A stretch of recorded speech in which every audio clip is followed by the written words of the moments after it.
جربت مرة تطبق نظرية القبول عشان تكسب اللي جاي في حياتك، في نفس الوقت ما تخسرش حياتك على علاقات مزيفة شوية وقت وبتنتهي؟ هقولك تابعني لايك وشير وهقولك نعمل ايه. خطة القبول. بنشوف ناس كتير بتجيب مجموع مثلا في ثانوية عامة، بيجي يدخلوا الكلية لهم لا لازم امتحان قدرات. احنا بالظبط هنعمل كده في حياتنا، هنعمل قدرات للناس اللي تستاهل تخش حياتنا. يعني ايه خطة القبول؟ هقولك. دلوقتي بتشوف مثلا طالب نجح في الثانويه العامه، هيدخل كليه، مجموع يجيب بس لازم يمتحن امتحان القبول. هنعمل كده في حياتنا بالظبط. الحد ده يستاهل يبقى في حياتنا ولا لا؟ يستاهل نعمه وجودنا في حياته ولا لا؟ بيقدم للعلاقه دي، هيقدم لها ايه؟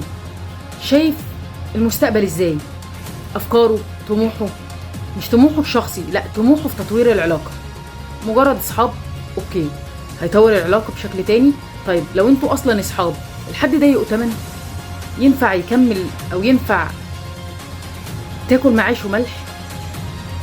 انت هتستهلك صحتك وعمرك وممكن كمان امانك، هتسلمه لحد حتى لو على سبيل الصداقه، هتسلمه لحد الحد ده يستاهل ولا لا؟ طيب فرضنا ان انت ما كانش متفاعل جواك نظريه القبول، في ناس دخلت حياتك، تعمل ايه؟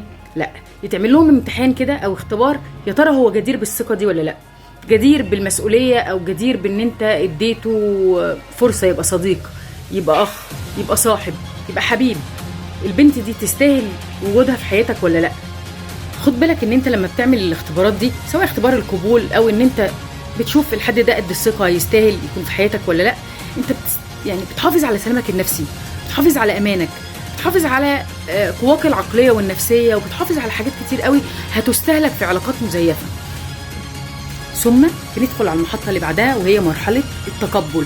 لازم تتقبل ان في حياتك مش كل الناس الموجوده هتكمل بيهم، لا في ناس وجودها في حياتنا مجرد محطات عشان ننتقل بمسار حياتنا للمحطه اللي بعد كده، ونحافظ على سلامنا النفسي. فاهم حاجه؟ الناس الموجودين في حياتك لو قد الثقه قد المسؤوليه، يستاهلوا فرصه او نعمه وجودك في حياتهم، يكملوا معانا وعندهم اهليه التواجد.